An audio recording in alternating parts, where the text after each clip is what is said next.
ಇನ್ನು ರಾಜ್ಯದಲ್ಲಿ ಉದ್ಯಾನವನಗಳ ಮೇಲೆ ರಾಜ್ಯ ಸರ್ಕಾರ ಕಣ್ಣಿಡ್ತಾ ಇದೆ.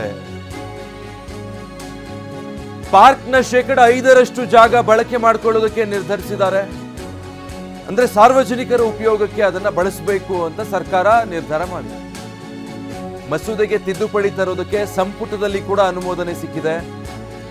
ಸರ್ಕಾರಿ ಉದ್ಯಾನವನಗಳ 5% ಜಾಗವನ್ನ ಬಳಕೆ ಮಾಡಿಕೊಳ್ಳೋದು ಅಂತ, ಮಾರಾಟಕ್ಕೆ, ಗುತ್ತಿಗೆ ಕೊಡೋದಕ್ಕೆ ಅಥವಾ ಉಡುಗೊರೆ, ವಿನಿಮಯ, ಅಡಮಾನ ಈ ರೀತಿಯಾದಂತಹ ಬಳಕೆಗೆ ಇತರೆ ವಿಧಾನಗಳ ಮೂಲಕ ಉಪಯೋಗ ಮಾಡಿಕೊಳ್ಳೋದಕ್ಕೆ ಸಿದ್ಧತೆ ಮಾಡಿಕೊಳ್ಳಲಾಗ್ತಾ ಇದೆ. ಈಗಾಗಲೇ ಕ್ಯಾಬಿನೆಟ್ನಲ್ಲೂ ಕೂಡ ಈ ವಿಚಾರ ಬಂದಿದೆ. ಕ್ಯಾಬಿನೆಟ್ನಲ್ಲೂ ಕೂಡ ಇದಕ್ಕೆ ಅನುಮೋದನೆ ಸಿಕ್ಕಿದೆ.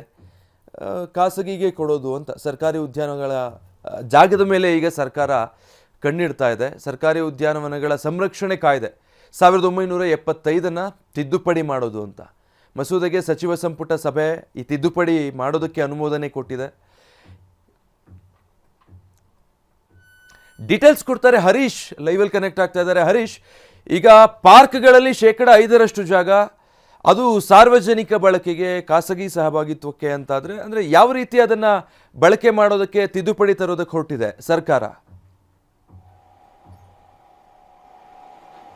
ವಿಜಯ್, ಈಗಾಗಲೇ ಪಾರ್ಕ್ಗಳು ಅಂತಂದ್ರೆ ಸಾರ್ವಜನಿಕ ಬಳಕೆಗಾಗಿ ಇರುವಂತಹದ್ದು. ಆದರೆ ಅದರಲ್ಲಿರ್ತಕ್ಕಂಥ 5% ಜಾಗ ಏನಿರುತ್ತೆ ಇದನ್ನ ಈಗ ಬೇರೆ ಉದ್ದೇಶಗಳಿಗೆ ಬಳಸಬೇಕು ಅನ್ನುವಂಥದ್ದು. ಬೇರೆ ಉದ್ದೇಶಗಳು ಅಂತಂದ್ರೆ ಸರ್ಕಾರದ ಅಧೀನದಲ್ಲಿರ್ತಕ್ಕಂತಹ ಪ್ರಾಧಿಕಾರಗಳಾಗಿರ್ಬೋದು, ಮಂಡಳಿಗಳಾಗಿರ್ಬೋದು, ಇವೇನಾದ್ರೂ ಅಲ್ಲಿ ಏನಾದ್ರೂ ಕಾರ್ಯಕ್ರಮಗಳನ್ನ ಮಾಡಲಿಕ್ಕೆ ಅಥವಾ ಮಳಿಗೆಗಳನ್ನ ಹಾಕ್ಲಿಕ್ಕೆ ಅವಕಾಶ ಸಿಗಬೇಕು ಅನ್ನುವಂಥ ಕಾರಣಕ್ಕೋಸ್ಕರನೇ ಸಾರ್ವಜನಿಕರ ಬಳಕೆಗೆ ಈ ಒಂದು ಅವಕಾಶವನ್ನ ಮಾಡಿಕೊಡಲಾಗಿದೆ. ಅಂದ್ರೆ 1975 ಸಾರ್ವಜನಿಕ ಉದ್ಯಾನವನಗಳ ಸಂರಕ್ಷಣಾ ಕಾಯ್ದೆ ಏನಿದೆ ಇದಕ್ಕೆ ತಿದ್ದುಪಡಿಯನ್ನು ತಂದು ಈಗಾಗಲೇ ಉದ್ಯಾನವನಗಳೇನು ರಾಜ್ಯದಲ್ಲಿದ್ದಾವೆ ಈ ಉದ್ಯಾನವನಗಳ 5% ಜಾಗವನ್ನ ಇತರ ಉದ್ದೇಶಗಳಿಗೆ ಬಳಸಿಕೊಳ್ಳೋದಕ್ಕೋಸ್ಕರನೇ ಈ ಒಂದು ಮಸೂದೆಯನ್ನ ತರಲಾಗಿದೆ.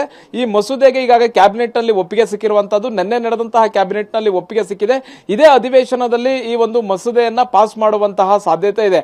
ಆದರೆ ಇದನ್ನ ವಿರೋಧ ಪಕ್ಷಗಳು ಯಾವ ರೀತಿಯಾಗಿ ನೋಡ್ತಾರೆ, ಚರ್ಚೆಯಲ್ಲಿ ಭಾಗಿಯಾಗಿ ಯಾವ ಅಂಶಗಳನ್ನ ಇದರಲ್ಲಿ ಎತ್ತಿ ಹಿಡಿತವೆ ಅನ್ನುವಂಥದ್ದು ಬಹಳಷ್ಟು ಕುತೂಹಲ ಕೆರಳಿಸಿರುವಂತಹದ್ದು. ಈಗ ಉದ್ಯಾನವನಗಳು ಅಥವಾ ಪಾರ್ಕ್ಗಳಲ್ಲಿ ಇರತಕ್ಕಂಥ 5% ಜಾಗವನ್ನ ಏಕಾಏಕಿ ಕೊಡೋದಕ್ಕೆ ಬರೋದಿಲ್ಲ. ಇಲ್ಲ ಗುತ್ತಿಗೆ ಕೊಡಬೇಕು, ಅಡಮಾನ ಕೊಡಬೇಕು, ವಿನಿಮಯ, ಉಡುಗೊರೆ ಈ ರೀತಿಯಾದಂತಹ ಅಂಶಗಳನ್ನ ಗಮನದಲ್ಲಿ ಇಟ್ಕೊಳ್ಬೇಕಾಗತ್ತೆ. ಬಹು ಮುಖ್ಯವಾಗಿ ಈಗ ಯಾವುದಾದ್ರೂ ಪ್ರಾಧಿಕಾರಕ್ಕೆ, ಸರ್ಕಾರದ ಪ್ರಾಯೋಜಿತ ಪ್ರಾಧಿಕಾರಕ್ಕೆ ಇದೊಂದು ಜಾಗವನ್ನ ಕೊಡಬೇಕು ಅಂತಂದ್ರೆ ಸರ್ಕಾರದ ಹೆಚ್ಚುವರಿ ಕಾರ್ಯದರ್ಶಿಗಳ ನೇತೃತ್ವದಲ್ಲಿ ಇದೊಂದು ಸಭೆ ಆಗ್ಬೇಕಾಗತ್ತೆ. ಅಧಿಕಾರಿಗಳಿರ್ತಾರೆ, ತಜ್ಞರಿರ್ತಾರೆ. ಆ ತಜ್ಞರು ಕೊಟ್ಟಂತ ಶಿಫಾರಸಿನ ಆಧಾರದ ಮೇಲೆ ಈ 5% ಜಾಗವನ್ನ ಉದ್ಯಾನವನಗಳಲ್ಲಿ ಇರತಕ್ಕಂಥ ಜಾಗವನ್ನ ಕೊಡಲಾಗುತ್ತೆ. ಈಗ ಒಂದ್ ವೇಳೆ 5% ಜಾಗವನ್ನು ಈಗಾಗಲೇ ಕೊಟ್ಟಿದ್ದೇ ಆದಲ್ಲಿ ಈ ಮತ್ತೆ 5% ಜಾಗವನ್ನ ಕೊಡ್ಲಿಕ್ಕೆ ಬರೋದಿಲ್ಲ. ಹೀಗಾಗಿ ಒಟ್ಟಾರೆ ಪಾರ್ಕ್ ನಲ್ಲಿ ಇರತಕ್ಕಂಥ 5% ಜಾಗವನ್ನ ಮಾತ್ರ ಬಳಕೆ ಮಾಡ್ಕೊಳ್ಬೇಕು ಅನ್ನುವಂತ ಉದ್ದೇಶದಿಂದ ಈ ಮಸೂದೆಯನ್ನ ತಂದಿರುವಂತಹದ್ದು. ಮತ್ತೆ ಇದಕ್ಕೆ ವಿರೋಧ ಪಕ್ಷಗಳು ಯಾವ ರೀತಿಯಾದಂತ ಪ್ರತಿಕ್ರಿಯೆಯನ್ನ ಕೊಡ್ತವೆ ಅನ್ನುವಂಥದ್ದು ಕೂಡ ಬಹಳಷ್ಟು ಕುತೂಹಲ ಕೆರಳಿಸಿದೆ. ಇದೇ ಅಧಿವೇಶನದಲ್ಲಿ ಮಸೂದೆಯನ್ನ ಮಂಡನೆ ಮಾಡಿ ಪಾಸ್ ಮಾಡ್ಕೊಳ್ಬೇಕು ಅನ್ನುವಂತ ನಿಟ್ಟಿನಲ್ಲಿ ಸರ್ಕಾರ ಚಿಂತನೆಯನ್ನ ನಡೆಸಿದೆ. Vijay, thank you Harish.